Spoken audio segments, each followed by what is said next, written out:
Bonjour à tous et bienvenue dans Cult et Click pour une nouvelle vidéo de presque qualité. Je suis avec l'ami Kerr pour vous faire une petite analyse des scènes post-crédit. Il y en a deux dans Les 4 Fantastiques qui viennent de sortir au cinéma. Et ces scènes, il y en a une qui est un petit peu plus là pour la rigolade et le clin d'œil, et une autre qui est un peu plus là pour l'analyse. On va essayer d'en parler. Alors mon cher Kerr, est-ce que tu peux nous résumer ces deux scènes avant que nous les analysions ? Eh ben bonjour à tous et bonjour à toi mon cher Greg. Alors comme tu l'as dit, deux scènes post-génériques et c'est la première qui est vraiment importante puisqu'elle a des conséquences sur le MCU et c'est une introduction à ce qui arrive, le très gros film qui arrive après Spider-Man 4 qui est bien sûr Avengers Doomsday. Donc on a Sue Storm qui est chez elle, qui passe un moment avec Franklin qui a d'ailleurs grandi. Elle s'éloigne, elle revient et quand elle revient, il y a donc un personnage de dos en train d'être baissé devant donc Franklin et ce personnage il a dans sa main un masque et on comprend bien évidemment mais on l'avait compris juste déjà de dos que c'est Doom, donc Fatalis, incarné par Robert Downey Jr. Qu'on ne voit pas Robert Downey Jr., c'est pas lui dans cette scène-là. Accessoirement, info importante, cette scène a été tournée par les frères Russo qui tournent Avengers Doomsday et ont des fuites qu'il y a actuellement. Il est très très probable que cette scène soit d'ailleurs dans Avengers Doomsday. Donc voilà, c'est pour ça que du côté de Marvel, on avait sous-entendu que la scène post-générique importante était dans les décors de Avengers Doomsday. Voilà. Qu'est-ce qu'on peut en dire, mon cher Greg, de cette scène ? Du coup, mon cher Kerr, déjà ce que je pense, et je me permets de rajouter quelques détails sur ce que tu disais, c'est déjà qu'on voit que Franklin est présenté d'ores et déjà à 3 ans, 4 ans, comme un génie, puisque elle lui dit, regarde, non mais à Herbie, elle lui dit, non mais il a déjà lu Darwin, qui est plutôt un livre fait pour les 20 ans plus, la théorie de l'évolution. Tu l'avais pas lu à 5 ans, toi ? Donc en fait, à 5 ans, en fait, je savais pas encore lire, donc peut-être que j'étais capable de le comprendre, mais je n'étais pas capable de le lire, ou pas du tout. Et donc en fait, le truc c'est que donc il est direct présenté comme un petit génie, vraiment le fils à son papa, et en même temps, elle lui présente un livre qui est la chenille qui fait des trous, qui s'appelle The Very Hungry Caterpillar. Donc ça c'est le livre qui lui est tendu, et elle dit non mais ça c'est ce qu'il aime bien. Et c'est une chenille qui a très faim. Donc on reprend le principe de Franklin et de la malédiction de la faim de Galactus.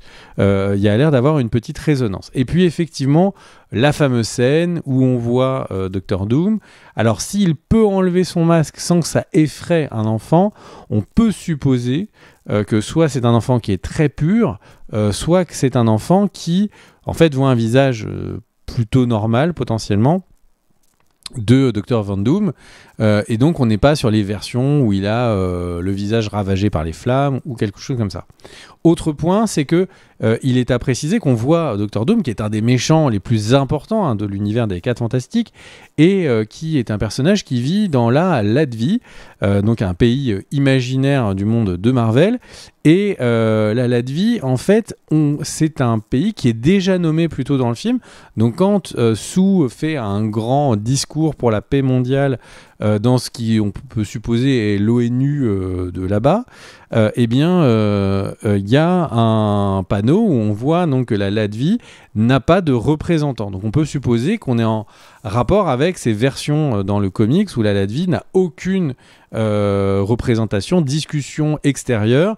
Doom en est l'espèce de roi total, ils sont en autarcie totale, ils ne veulent avoir aucun contact avec l'extérieur, aucune information sur qu'est-ce qu'ils font, quoi ou qu'est-ce, et Dr Doom me gère. Ce qui veut dire que si on est bien sur cette version des comics et que pourtant Dr Doom se présente à Sue et se présente donc 3 ans après, enfin 4 ans après, on peut imaginer que du coup il va se passer quelque chose. Il n'a pas l'air d'avoir des mauvaises intentions à ce moment-là, mais j'ai envie de dire, on ne voit que son dos, donc je ne peux pas forcément vous en dire beaucoup plus. Mais donc on a cette scène d'introduction qui donne pas mal de petites briques d'indices, et effectivement, ce qui est à retenir le plus, c'est que donc les 4 Fantastiques sont donc dans leur univers du multivers à eux, dans cette branche du multivers, il y aura Doom qu'on n'a jamais vu dans les autres branches du multivers du MCU. Donc, le fameux prochain film qui tourne autour de Doom. Et donc le film Avengers Doomsday, on peut imaginer que donc c'est bien un problème de leur univers, donc ce Doomsday qui va créer des problèmes sur la Terre du Marvel MCU qu'on connaît. Et l'autre élément qui le laisse à penser, c'est que donc il y a cette scène de post-générique des Thunderbolts où on voyait les 4 Fantastiques arriver dans leur univers. Donc on peut supposer qu'il va y avoir un problème dans le monde des 4 Fantastiques et qu'ils vont devoir aller dans le nôtre, entre guillemets, en tout cas dans celui des Avengers qu'on connaît. Qu'est-ce que toi tu as pensé de cette scène, mon cher Kerr ?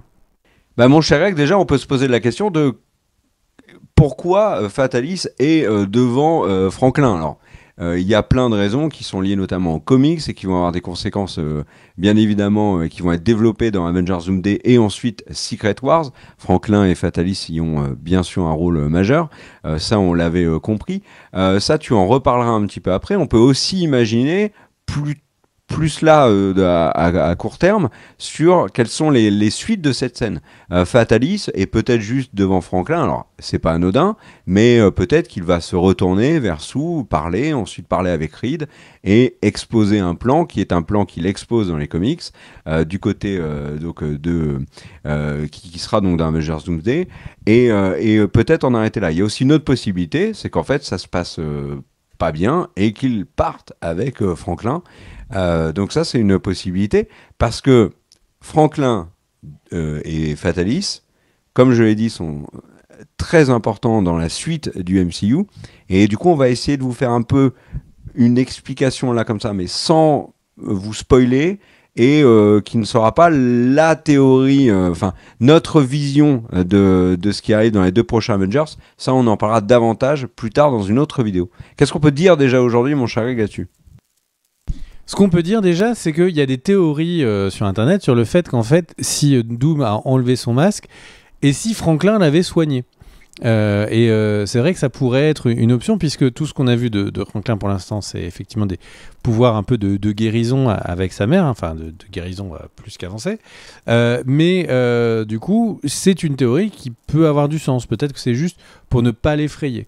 Maintenant, ce que on peut supposer en fait sur ce Fatalis et ce qu'on sait donc de Secret Wars, c'est qu'en gros on a un personnage qui doit être une menace sur le multivers. Donc on peut supposer que Fatalis va arriver et va essayer de proposer soit un partenariat aux 4 Fantastiques, soit de commencer à mettre son plan en place pour les écarter. Dans tous les cas, je pense qu'il serait assez logique, puisqu'on a quand même eu une indication, on a eu un indice assez important de Robert Downey Jr. qui dit que c'est un nouveau personnage, mais qui a la même obsession de mettre une armure autour du monde. Et en fait, on sait que le MCU aime bien prendre des menaces qu'il y avait dans des films pour en faire un peu un prérequis, ou en tout cas un prémisse de l'histoire d'après.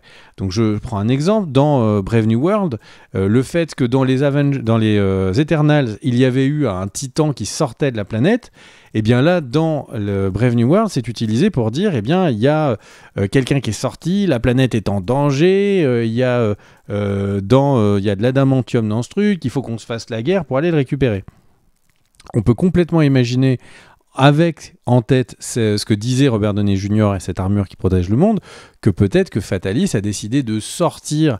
Il s'est passé 4 ans, il a fait de nombreuses choses, et au bout de ces 4 ans, il décide de voir les 4 Fantastiques pour dire « Alliez-vous à moi, on va protéger notre monde » et potentiellement protéger leur monde d'autres mondes du multivers, pour des raisons qu'on verra plus tard qui sont en rapport avec Secret Wars. Donc cette théorie, elle collerait bien avec ce que on a entendu des acteurs du MCU. Après, vraiment, encore une fois, on a vu un dos et quelqu'un qui avait du mal à respirer. C'est pas des informations qui sont 100% fiables. Là, on se base autant sur ce qui est dit autour que cette scène post-générique. Et pourquoi les 4 Fantastiques viendraient donc chez nous dans les Thunderbolts ?